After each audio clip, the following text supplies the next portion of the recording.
single day. Charlotte County Sheriff Bill Prummell let another Deputy William Vaughn get away with contacting a victim, a woman victim, and trying to hide that he was there, possibly having a relationship, and possibly battered her, and he still has a job. Because Bill Prummell cares about the men, not about the women. Internal Affairs. Internal Investigation. IA 2020-023. Deputy William Vaughn. Number 3372. Investigator, Sergeant Terry Cochran. Integrity, Professionalism, Trust PAGE 1. Charlotte County Sheriff's Office. Summary. This report contains confidential information requiring redaction per Massachusetts law. Codified under Section 16, Article I of Florida's Constitution. On November 19, 2020, the Charlotte County Sheriff's Office was called to an investigation, documented under CCSO Case Number 2011-009322. CCSO Major Crimes Unit investigated the case, which alleged Deputy William Vaughn battered the reported victim, referred after as the victim or the female, while off duty. At the conclusion of the investigation, where the state attorney's office found insufficient evidence to prove a crime was committed, MCU forwarded the case to Internal Affairs for a review of potential policy violations. On December 17, 2020, the Internal Affairs Unit received a copy of the case investigation.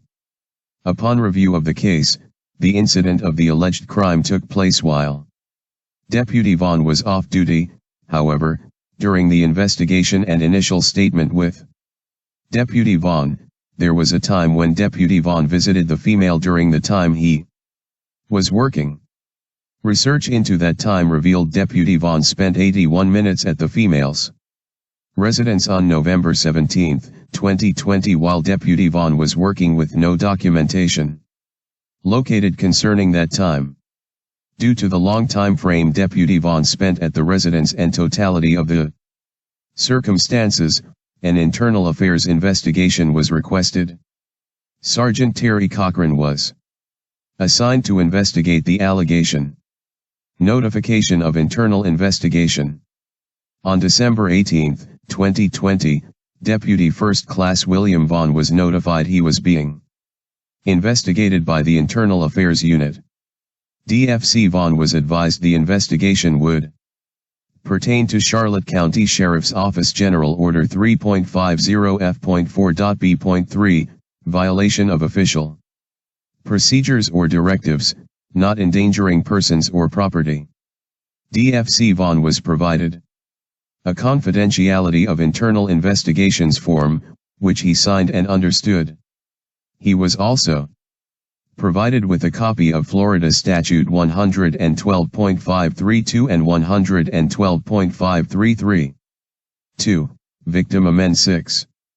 Integrity, Professionalism, Trust PAGE 2. Charlotte County Sheriff's Office. Charlotte County Sheriff's Office General Order. Charlotte County Sheriff's Office Operations Manual General Order 3.50. GO 3.50 F.4.B.3, violation of official procedures or directives, not endangering persons or property. Members of the office will not ignore or violate official directives, general orders, policies, procedures, orders, or supervisor's instruction, or fail to properly execute the duties and responsibilities of their assigned position. Specifically, GO 7.01, D. 12, which states, in relevant part, that all calls for service and self-initiated activity will receive a unique call number when entered into the computer-aided dispatch system, CAD, and the member will obtain and document information regarding the call for service. N. Specifically, GO 7.02, D. 6, which states, in relevant part, that all calls for service where A citizen contact occurred shall be documented as a crime or non-crime report in CAD and RMS documents. For the scope of this investigation, documents were obtained and reviewed. First, the Major Crimes Unit case number 2011-009322, investigated by Detective Paul Underwood, was reviewed. In that case, another case was located to document further allegations of Deputy Vaughn being at the victim's house. That case, documented under 2011-010089, was unfounded. This was because Deputy Vaughn was located at his residence and was talking with a CCSO supervisor when the victim stated Deputy Vaughn was outside her window. At the conclusion of the major crimes investigation, the case did not reveal sufficient evidence to prove any crime was committed. During that investigation, Deputy Vaughn provided a sworn recorded statement to Detectives Underwood and Gay from the Major Crimes Unit. During that statement, Deputy Vaughn admitted to receiving a call from a female asking him to come to her house. Deputy Vaughn said he was familiar with the female because she reported a fraud a month prior, and he performed a follow-up for that fraud report. Deputy Integrity, Professionalism, Trust PAGE 3. Charlotte County Sheriff's Office. Vaughn said he was on duty on November 17, 2020, when she called him, and said the female was upset due to a recent miscarriage and boyfriend problems, stating she wanted to talk with him in person. Deputy Vaughn admitted to traveling to her house and speaking with her outside on the front porch. Deputy Vaughn said he did not document the female's call or their conversation through dispatch or any report management system. Deputy Vaughn said he did not hide his location on GPS, and said he thought he spoke with the female for about 45 minutes to 1 hour. The conversation between Deputy Vaughn and the female outside on the front porch was confirmed by the grandfather, who was at the home during this time. The other interactions with the female occurred on days when Deputy Vaughn was not on duty. Those interactions did not amount to any violations of law. Deputy Vaughn's patrol GPS locations were downloaded and mapped. The calls for service for the district were also gathered and compared to the GPS. The calls for service around the date and time of the conversation with the female on November 17, 2020 between 9 a.m. and noon were obtained. The calls for service matched the GPS, and Deputy Vaughn received a call for service at about 9:12 a.m., cleared the call at about 9:40 a.m., and did not receive another dispatched call until 11:10 a.m. There were no other generated calls, logged by dispatch or self-initiated, for Deputy Vaughn between those times. The check of the GPS showed Deputy Vaughn clearing the call at 9:40 a.m., traveling in his assigned area of zone, and then to the female's house located on at about 9:50 a.m., stayed stationary until about 11:11 a.m. where the vehicle was moving again to the dispatched call. This time totals 81 minutes. Due to the fact a citizen of Charlotte County called a CCSO deputy who was on duty asking for help, CCSO General Orders, GO, were reviewed for proper policy and procedure for documenting such an interaction. GO 7.01, D, 12, regarding generating calls for service and self-initiated activity, GO 7.02, D, 6, regarding dispatch procedures and statuses of calls, as well as GO 7.03, radio communications, GO 7.08, mobile computer terminal and GPS. GO 11.01, patrol procedures, GO 11.05, field interviews, and GO 13.03, follow-up investigations, were reviewed. For this internal affairs investigation, a determination that GO 7.01, D, 12, and GO 7.02, D, 6, were appropriate for Deputy Vaughn's lack of documentation or communication of a call for service. 2. Victim Amend 6. Integrity, Professionalism, Trust PAGE 4. Charlotte County Sheriff's Office. Sworn recorded statements were obtained from Sergeant Christopher McRae and Corporal Daniel Tricarico, Deputy Vaughn's supervisors who were working that date. A sworn recorded statement was obtained from Deputy Vaughn pertaining to his actions while on duty. The facts from the identified witnesses are detailed below. Witness interviews. During this investigation, I conducted interviews with Sergeant McRae and Corporal Tricarico, who signed confidentiality of internal investigation forms. A sworn recorded statement was conducted. Deputy Vaughn. Pertinent details of their recorded statements are summarized below. Sergeant Christopher McRae. On Monday, December 28, 2020, at about 6:20 p.m., I spoke with Sergeant Christopher McRae, who provided a sworn recorded statement. Sergeant McRae stated he was on day shift on November 17, 2020. The sergeant stated he was at bare minimum manpower and his corporal had to work his own that date. Sergeant McRae said Deputy Vaughn was working that date and assigned to Zone 4, which included the Rotunda area. Sergeant McRae said Deputy Vaughn did not call him about receiving a report on the phone from anyone, nor did Deputy Vaughn say he was going to check out and speak with a female on either by phone or over the radio. Sergeant McRae said he reviewed the reports from that date and did not remember seeing or approving any reports from during that shift. Sergeant McRae said he is familiar with the subject because his squad was involved with another, unrelated, incident where the female was Baker acted. Sergeant McRae said since his squad dealt with the subject, he would have remembered Deputy Vaughn speaking or checking out with her that date if he was made aware. Sergeant McRae said Deputy Vaughn usually performed his duties as requested and Deputy Vaughn's past performance did not give him any reason to manage or keep track of him more closely than any other deputy on his squad.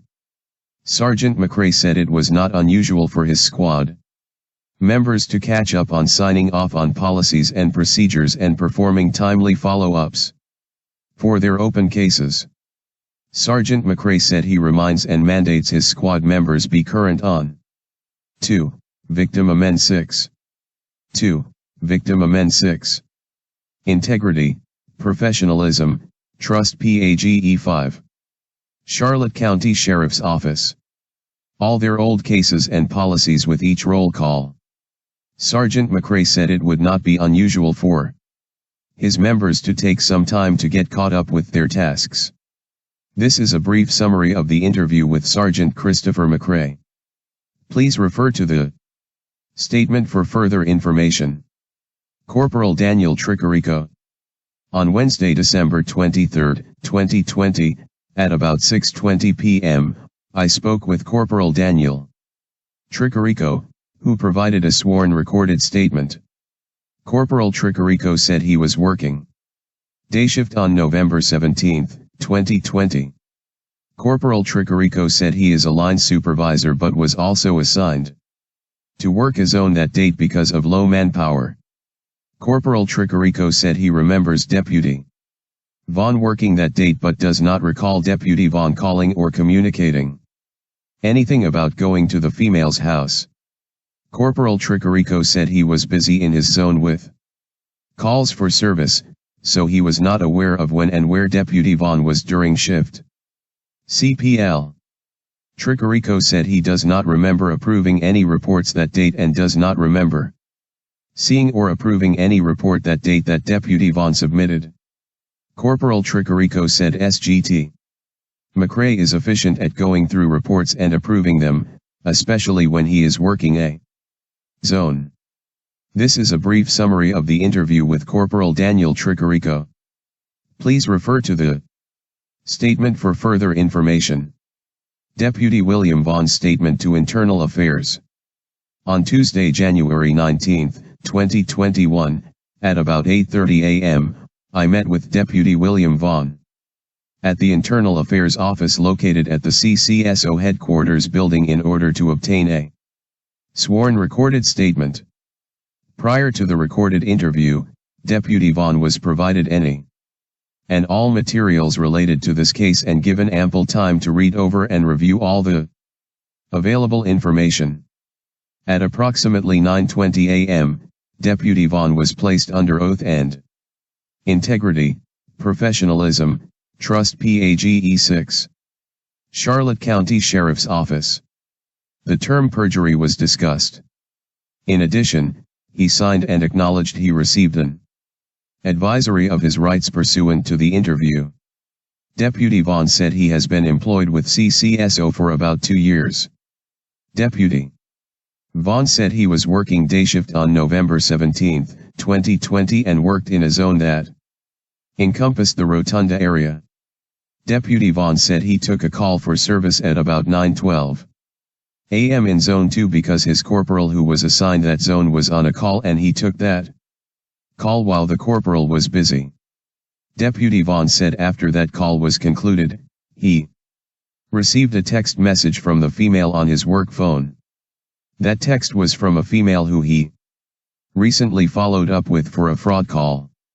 Deputy Vaughn said he normally gives victims of crimes his work phone number in case they need to follow up with him regarding their call for service. Deputy Vaughn said when he called the female, she said she wanted to talk, but not about the fraud. Deputy Vaughn said she wanted to speak with him about her recent miscarriage. Deputy Vaughn drove to her residence. Deputy Vaughn said he did not pull a call through the computer in his car or use the radio to tell dispatch where he was or what he was doing. Deputy Vaughn said he arrived and parked on the roadway near the end of the driveway. Walked up to the door, knocked, the female walked out, and they sat on the stairs of the porch to talk. Deputy Vaughn reiterated what he said to MCU about their conversation. Deputy Vaughn said, and he talked about that with the female, who was crying and upset.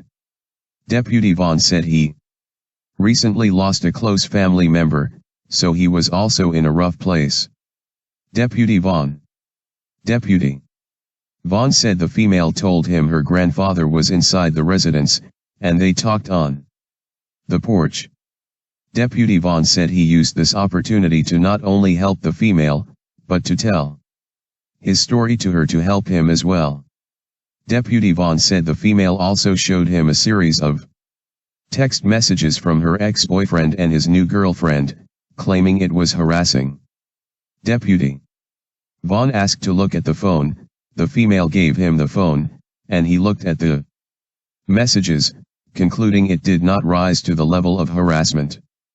Deputy Vaughn said he referred the female to the Charlotte Behavioral Health Unit if she felt like she needed assistance coping with the miscarriage but said she did not meet the criteria for a Baker Act at the time he was speaking with her. 1. Medical/psychologue. 1. Medical/PS.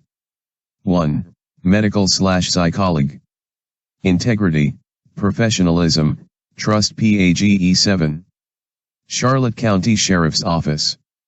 Deputy Vaughn said he left after receiving a call from another deputy.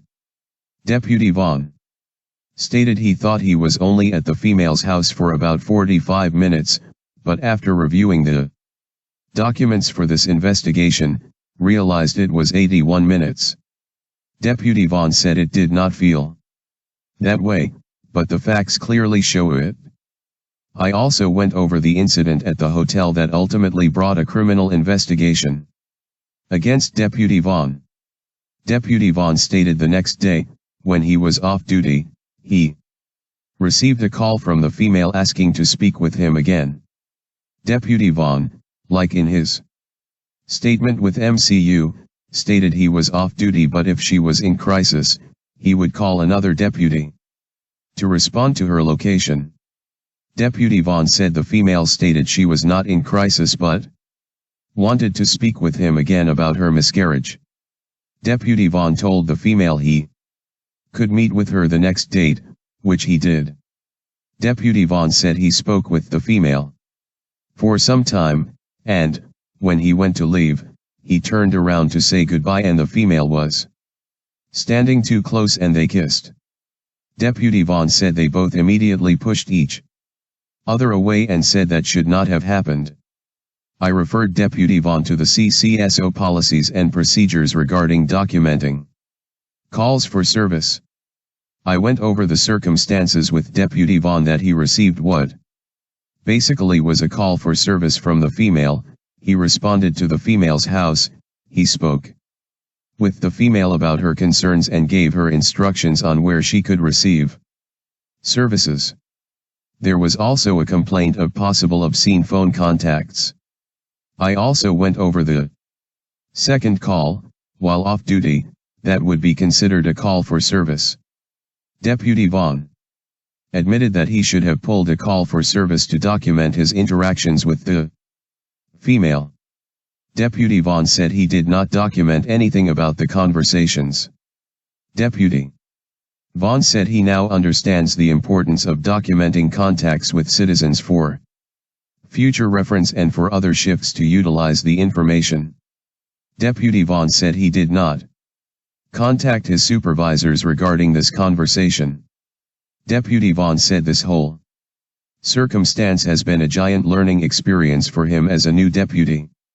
Deputy Vaughn admits to the policy violation and said his actions did not live up to the expectations he places on himself, let alone the mission, vision, and core values of the Sheriff's Office. Deputy Vaughn said he has learned valuable lessons that will make him a better deputy in the future. This is a summary of the interview with Deputy William Vaughn. Please refer to the statement for further information. Integrity, professionalism, trust. PAGE 8. Charlotte County Sheriff's Office. Conclusion. During this investigation, I reviewed all documents I received and researched regarding the chain of events, as well as all the details involved provided by the witnesses, as well as Deputy Vaughn's statement. I obtained and reviewed the supporting information along with Charlotte County Sheriff's Office General Order 3.50, the Policy Governing Guidelines for Appropriate Conduct/Disciplinary Procedures. I also reviewed the appropriate general orders for responding to and documenting a call for service. Based on the information gathered, along with Deputy William Vaughn's statement, this investigator finds there is a preponderance of evidence to indicate William Vaughn did violate Charlotte County Sheriff's Office Manual GO 3.50 F.4.B.2, violation of official procedures or directives, not endangering persons or property, and the charge is sustained. Based on the information gathered, along with Deputy William Vaughn's statement, this investigator finds there is a preponderance of evidence to indicate William Vaughn did violate Charlotte County Sheriff's Office Manual GO 3.50 F.4.D.12, conduct unbecoming, and the charge is sustained. Deputy Vaughn violated these policies when he responded to what would have been deemed a call for service involving a female who reported she was in distress because of a recent miscarriage.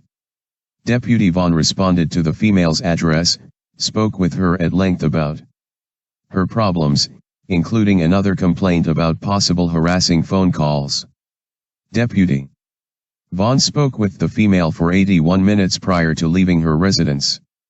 Deputy Vaughn did not document the call his supervisors to let them know about the incident, or let dispatch know he was out of his car for this call for service. This lack of communication and documentation of the call for service is in direct violation of CCSO General Order 3.50, F.4, B.3, which is a violation of official procedures or directives. The specific procedures or directives violated were GO 7.01, d. 12, regarding all calls for service will be documented in integrity, professionalism, trust PAGE 9. Charlotte County Sheriff's Office. CAD, as well as GO 7.02, d. 6, regarding contacts of all citizens where a crime or non-crime occurred will be documented in RMS. This investigation also found Deputy Vaughn, while off-duty, responded to a request from the female that would be considered a call for service. Deputy Vaughn stated he received a call from the female stating she wanted to talk with Deputy Vaughn again. Deputy Vaughn, concerned the female might be in crisis again, told the female he could not meet with her that date but would call a deputy if she needed immediate help. Deputy Vaughn asked where the female was, and she would not give him her location. Deputy Vaughn told the female that he would call in a report if she did not give her location to know she was safe. Deputy Vaughn advised the female provided her location, said she would not hurt herself, and said she still wanted to talk to him. Deputy Vaughn met the female the next day while off duty but in an official capacity. Deputy Vaughn did not document this interaction, call anyone else to assist, or let any supervisor know of his actions. This second contact led to the initial complaint, investigated by CCSO's Major Crimes Unit and culminating in this internal affairs investigation. Due to the totality of the circumstances, Deputy Vaughn violated CCSO GO 3.50, F, 4, D, 12. Conduct unbecoming.